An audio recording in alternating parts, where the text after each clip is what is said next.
Hello, community. We have a really exciting surprise guest speaker for you here tonight.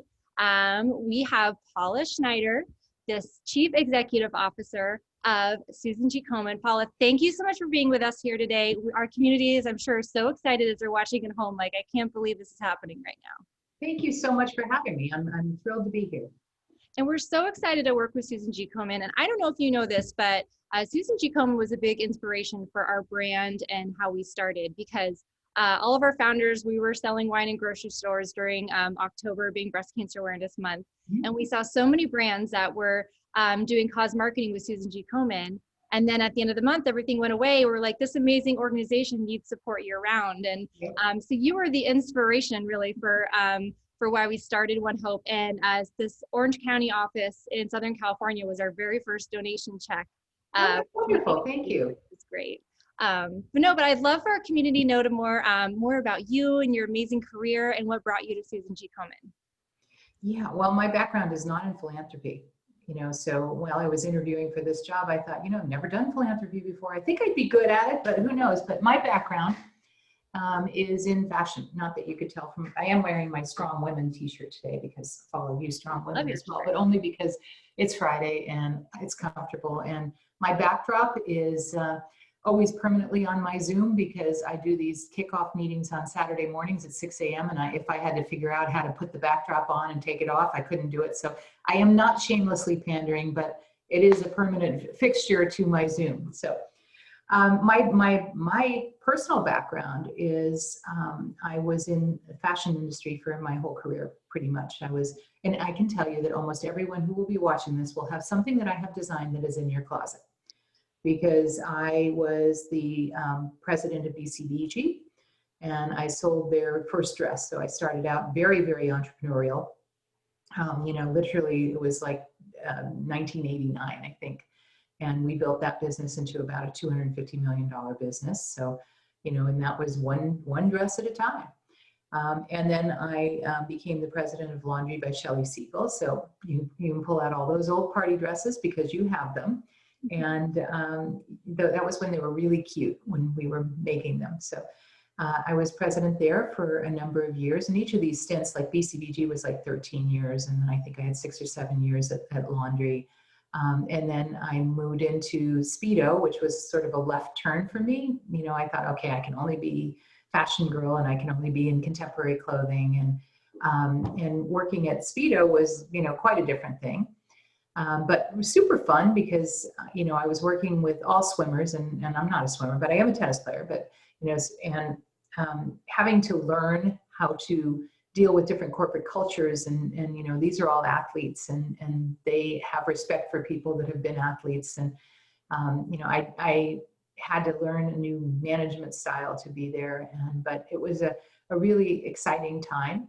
And I had the opportunity to give Michael Phelps, we went with him to the 2008 Olympics, and I had the opportunity to give him his $1 million check when he won all 8 gold medals, which was the deal. So that was fun and that was exciting. During my stint at Warnaco Swimwear Group that owns Speedo, I was diagnosed with breast cancer in my 40s. So those of you who think you should wait until your 50s to get a mammogram, you are wrong. If I had, I wouldn't be here. So, please note, get your mammograms, ladies. Don't put it off. Cancer isn't canceled just because of COVID. Figure it out, get there, and make sure you take care of yourselves. So I went through breast cancer. My mom had died of metastatic breast cancer disease. And so, it's a big deal. And I have 2 daughters, so kind of enough said. So I spent a lot of time raising money for organizations like Coleman.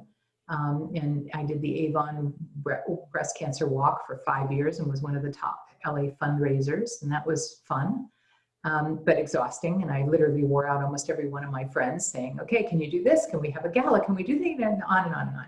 So very entrepreneurial in thought process. But, and then I went into private equity and bought and sold companies for a while. And that was fun and interesting. Very, very male dominated organizations. Private equity is not known for a lot of women. And I think, I broke one of the glass ceilings there because the organization that I worked for, the company I was their first female CEO of one of their portfolio companies. And that was with 52 companies. And I thought, oh, how much fun this will be. We can go, when we have our group meetings, it'll be me and 52 men. And it was really not that much fun because, women are just so much more fun than men, I have to say. Sorry, guys, if you're out there in the world. They'd agree with that too, though. You know what? You might as well.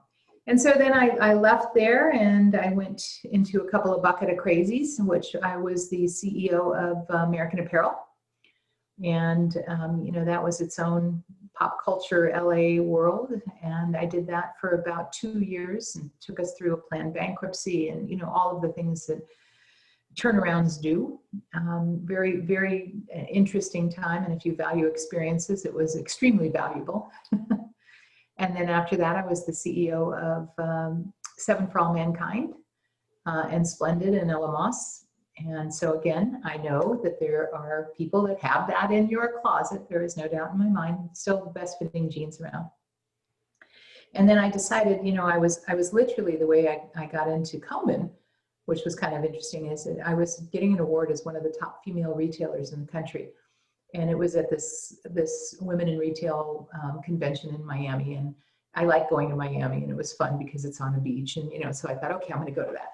And so I had to get up and give a speech about empowerment, right? And, women's empowerment. And so I was supposed to tie it back to retail, but I had nothing. So I got up to give my speech, and I just talked about how I was the most empowered when I was the least physically powerful when I had breast cancer. And it was, a women's group. And I think a lot of people related to the story because we're used to being large and in charge. And when you can't be, you have to be able to accept help. And I sat back down with a friend of mine and she was the CEO of Chico's. And she said to me, okay, look what I just got on my phone while you were up there speaking. And she said, Susan G. Komen is looking for a new CEO. Would you ever be interested in that? And I said, yes, I would. And it literally took that long. And she said, oh, okay, then I'm going to tell him I have found the person. And, it wasn't that simple because, the next day I went with my husband and said, okay, this is what happened yesterday. And it's in Dallas, and I'm from LA, and my family lives in LA, and my daughters live in LA. And so he said, what do you want to do? And I said, well, I want to go for it. But and he said, then you should go for it. And I said, okay. And I said, but I have to quit my job on Monday. And he goes, well, you don't even have an interview. And I'm like, yeah, I know, but I'm running a publicly traded company. So I cannot be out there actively pursuing another career option if I'm running a publicly traded company. That's just not fair. And so literally I quit my job on Monday. I didn't have an interview for, I don't know, quite a while after that. And then I was interviewing for a number of months. And, it was kind of an interesting time because during the interview process, I was consulting for Kanye West and his fashion empire. And, that was just also, another moment in time that's interesting. I had great street cred with my girls because, they're in their 20s and they're like, okay, that's cool. And they got to go to Kim and Kanye's house for dinner and, things like that, which are kind of fun. But it was sort of like staying Kanye or Coleman. And, one is completely different than the other, as you may imagine. I really was happy to move towards Coleman because I'm at a point in my life where I want to do something that's good. And I got to imagine that a lot of the entrepreneurs that you have are doing this because they're wanting to do something that's meaningful and something that's good. So that's how I ended up at Coleman. And it's been the best career move of my life. And I've been there almost 3 years now, and I absolutely love it. I love that. And I know everyone watching loves that. So what advice would you give then to our cause entrepreneurs, you being an entrepreneur yourself, very successful, building so many different empires? Do what you love.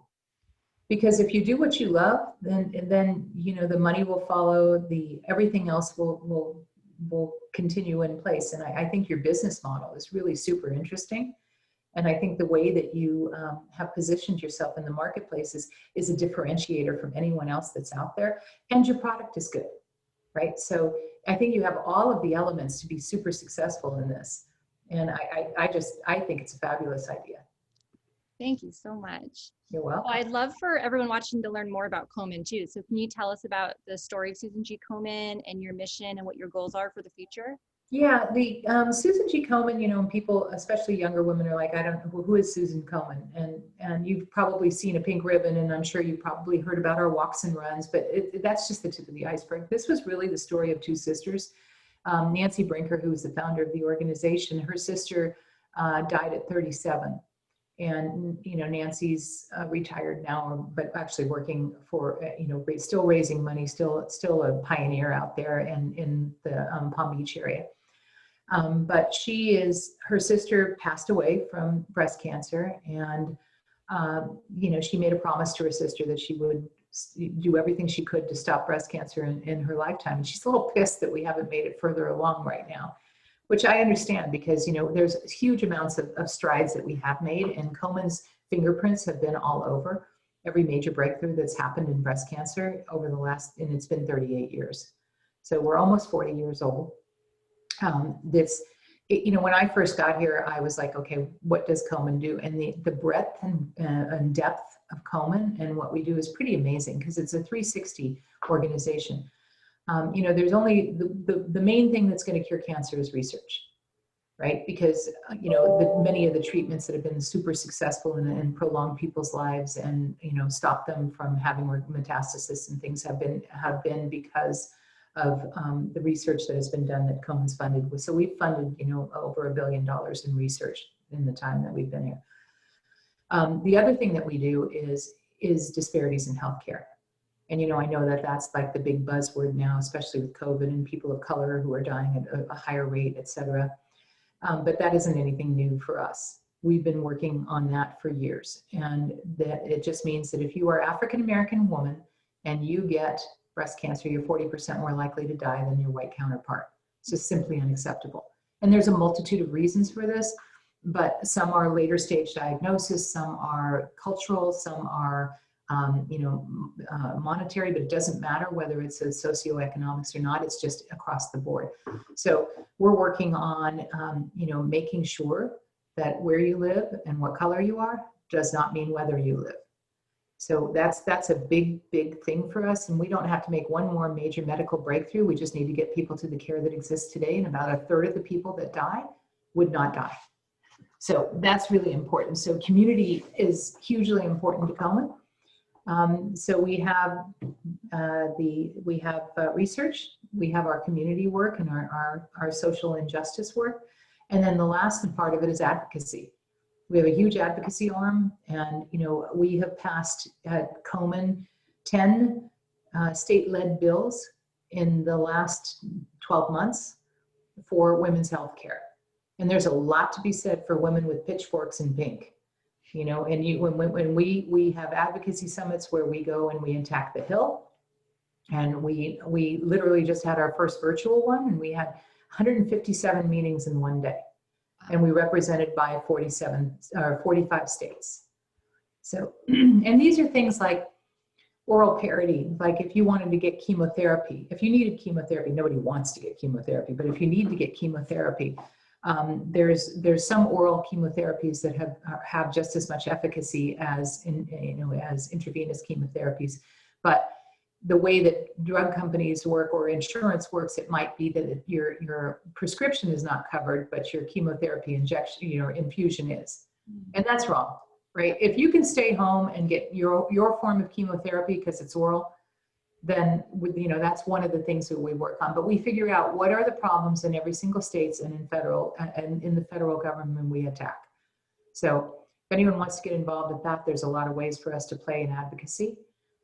So I really appreciate that ONEHOPE has stepped up and is supporting Komen, because you know the stats, right? 1 in 8 women are going to get breast cancer in their lifetime. I didn't think I was a candidate, perfectly healthy. I had young kids, in my 40s, and bam. But it's been 14 years and I'm doing fine. And a lot of it has to do with the work of research that has kept me alive. Oh my gosh, this is so much good stuff. I wish we had more time, but I'm going to close it with just one additional question. Okay. You gave us so much amazing information. If you were a cause entrepreneur, hosting a, you know, so many of them have been virtual. So say we're here at a virtual fundraising event for Susan G. Komen. What's like your elevator pitch? What's a call to action that people participating can do to further support you? Yeah, I think overall the call to action is that Komen is a 360-degree. We take care of the people that are sick today. We help them financially. We help them with research. And we also help all of the people, all the women in the country, because we advocate on their behalf. I love that. Well, thank you for having me. Oh my goodness, thank you so much. Is there anything else you wanted to let our community know? No, I want to let all of the people know I love your pink bottle. I think that is good. the most spectacularly beautiful thing. And, you know, especially now during COVID, I'm glad your business is going well because you deliver.